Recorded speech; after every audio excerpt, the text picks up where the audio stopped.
Wondered how these flowers are made with wafer paper? Watch this video till the very end to see exactly how I made this.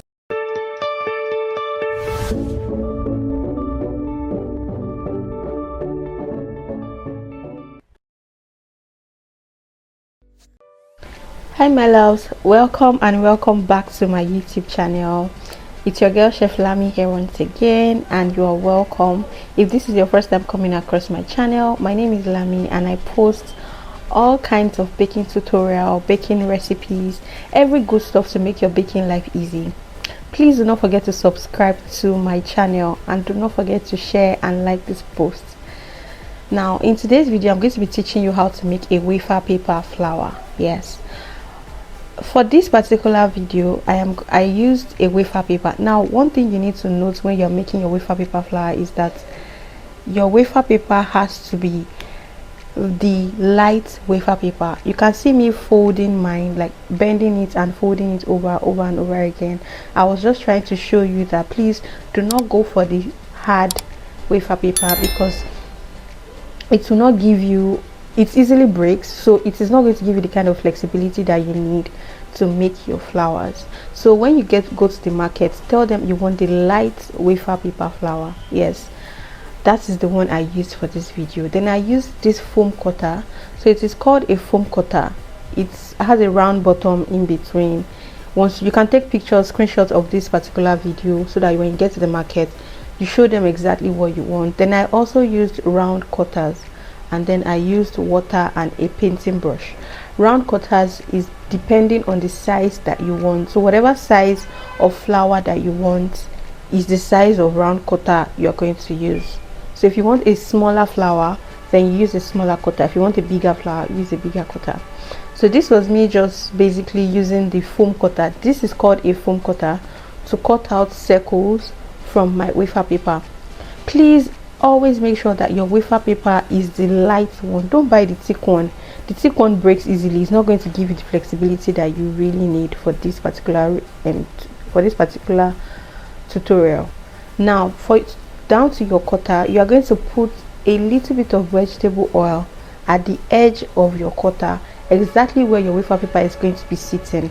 Now when I first tried mine, when I was going to remove it, I noticed that it stuck to the cutter and it just destroyed the entire flour when I wanted to remove the cutter from the flour.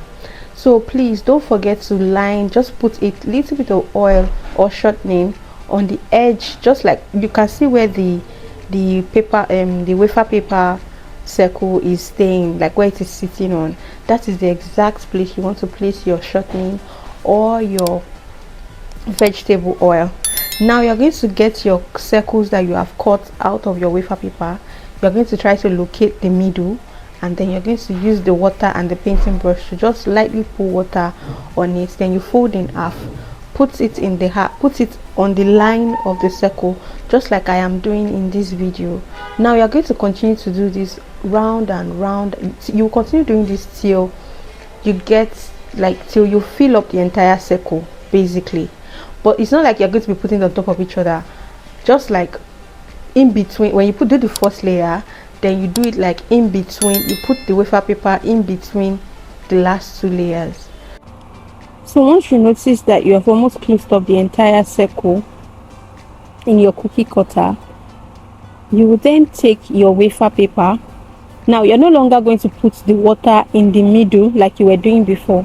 Now you're going to put it towards the end, so you're going to leave more space, more like a semicircle kind of thing. That's exactly what you're going to do, or maybe not a semicircle, but like you're going to leave it, you're going to leave more space towards one side and leave a lesser space on the other side. So that's what you're going to be doing. So that space that is more on the excess on the other side is the one that will go into the middle of your cookie cutter. That is the open space in your cookie cutter. So you are doing this so that it can have that rose look when you turn it the other way around. Because if you continue to do it the way you were doing it before, you just continue to go in that circle, you won't get that flower vibe. So that's the reason why you want to make sure that you extend your hand into the cookie cutter. You will see now that by the time I try to flip my own over, you will see how it is going to look. Can you see that the ones that I just attached are the ones popping out right here? And that is the reason why you have to extend your hand. So you are going to continue to do this until you cover up the entire circle. That is how you'll be able to get the flower look when you are done. If you're still watching this video up until this point and you are yet to subscribe to my YouTube channel, I would like to beg you to please kindly subscribe to my channel. You are going to definitely love it here. Please click the subscribe button. Click it now as you are listening to me. Please click the subscribe button now. Thank you very much for doing so. So you're just going to literally continue doing this until you close up the entire circle, and then you will just be done with it. So I was just basically closing up my circle, and yeah, I was done here. And can you guys see the beauty we made?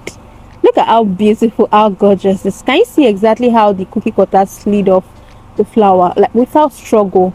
That is the work of your vegetable oil or your shortening. So please don't skip that part at all. So you can decide to leave your flower like this depending on the design that you're working with, and you can decide to color your flower. So you can use paste color, that is gel color, or liquid color, but there are ways to do that one.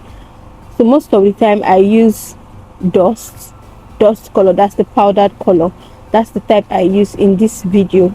So you can just use that to lightly dust your flowers to make them look more beautiful. Can you see how this is looking gorgeous already? Yeah, exactly. That's exactly how you do. Some people will tell you to dust it before you start making your flowers, but I honestly think that you can do it after. So why not? Can you see how beautiful this looks? Are you going to try this out? I am sure you are definitely going to try it out. So please do not forget to tag me when you make yours. And please don't forget to subscribe to my YouTube channel. See you next time in my next video. Bye.